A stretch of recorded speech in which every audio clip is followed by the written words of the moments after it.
Today, a brief clinical hold on a study for ALL, draft guidelines released by the FDA, an expanded approval in Hodgkin lymphoma, disappointing phase 3 results in sarcoma, and promising findings in renal cell carcinoma. Welcome to Enclave News Network. I'm Gina Columbus.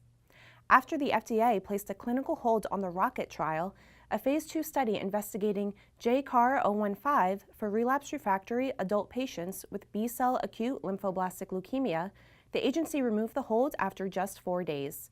The halting of the trial was related to 3 patient deaths from cerebral edema, which were believed to be related to the recent addition of fludarabine to the preconditioning regimen with the CD19-targeted CAR T-cell therapy.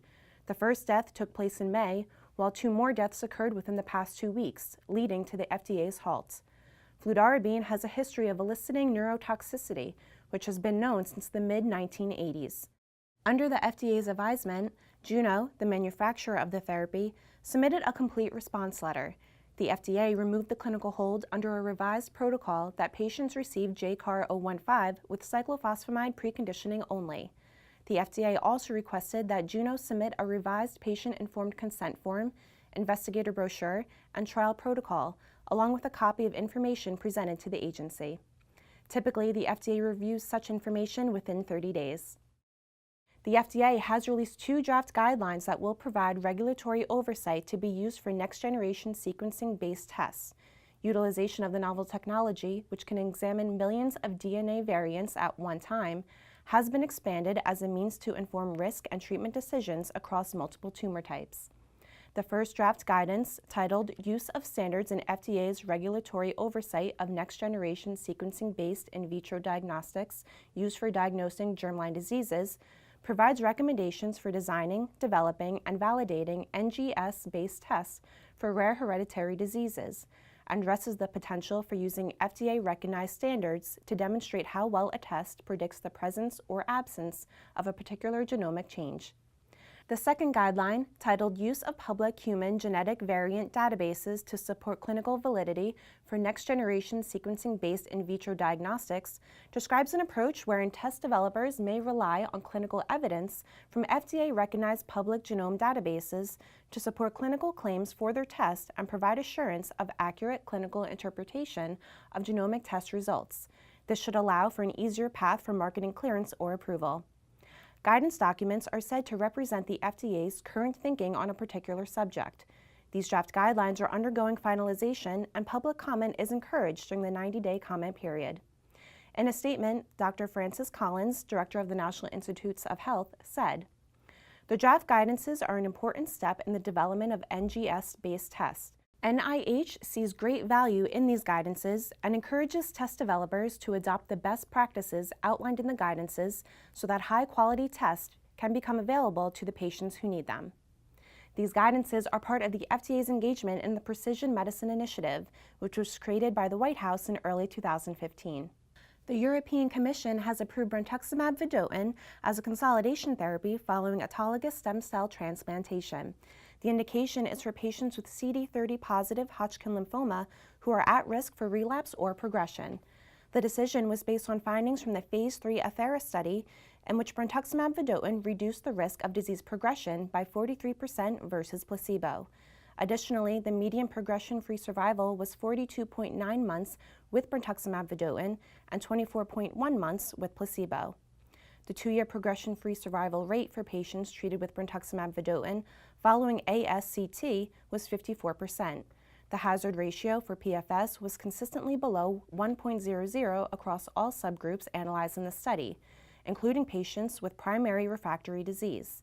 For patients with primary refractory disease, the 2-year PFS rate was 60% with brentuximab vedotin compared with 42% for placebo. The estimated 2-year overall survival rates with brentuximab vedotin and placebo were both 88%. However, this endpoint was potentially confounded by crossover, as 85% of patients in the placebo arm received brentuximab vedotin when the trial was unblinded in September 2014. Along with the expanded indication, the European Commission also extended the existing conditional marketing approvals for brentuximab vedotin. The decision follows a positive opinion issued by the EMA's Committee for Medicinal Products for Human Use.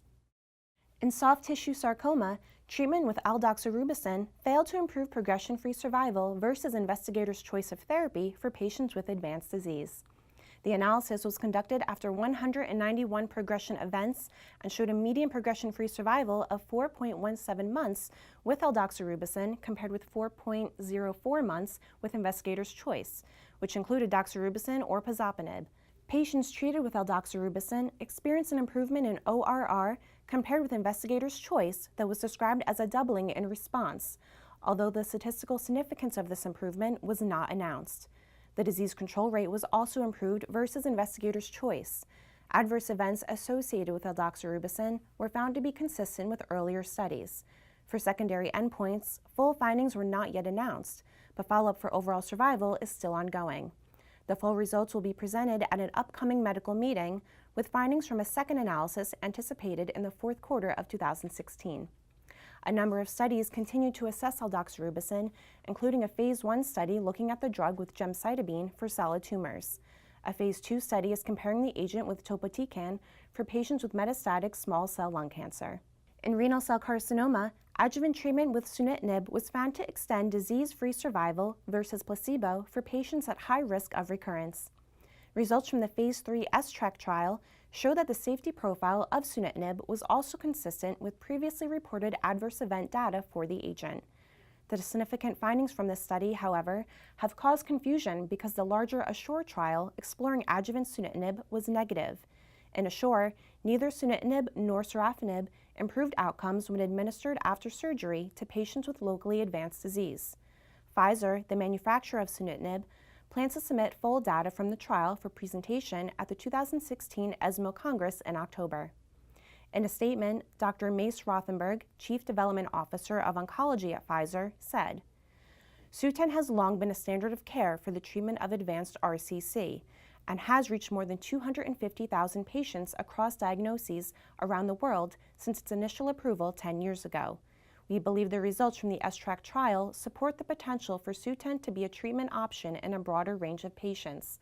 We look forward to sharing the detailed results of STRAC with the oncology community and discussing these data with health authorities to determine an appropriate regulatory path forward." That's all for today. Thank you for watching Enclave News Network. I'm Gina Columbus.